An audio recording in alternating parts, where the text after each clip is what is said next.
আমি হলাম মূলা। প্রতিদিন মূলা খেলে হজম ভালো হয় এবং শরীরের বিষাক্ত পদার্থ বের হতে সাহায্য করে। আমি হলাম বেগুন।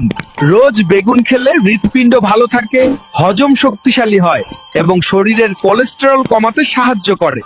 আমি হলাম ঢেঁড়স।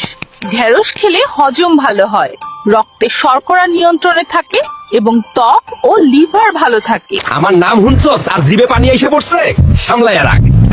আমি হইলাম ওস্তাদ তেতুল। আমার দিকে তাকালে তোর লোল পড়বে গ্যারান্টি। ওই পোলা, তুই ডরাস কেন? তেতুল খাইলে নাকি রক্ত পানি হয়? আরে বলদ, এইগুলা ভুয়া কথা। আমি তোর রক্ত পরিষ্কার করি আর তুই আমারে মাইয়াগো খাবার কস। ভুড়ি বাড়াইয়া তোর ড্রাম হইছস, জিমে যাওয়া লাগবো না। আমার টক খা, আমি তোর পেটের চর্বিরে এমন টক মাইর দিমু, চর্বি গইলা শরবত হইয়া যাইবো। তবে সাবধান, বেশি ভাব মারলে এমন টক দিমু, উফ, নিজেই নিজের টকে কাইত হয়ে গেলাম। তেতুল খা, চনমনে থাক।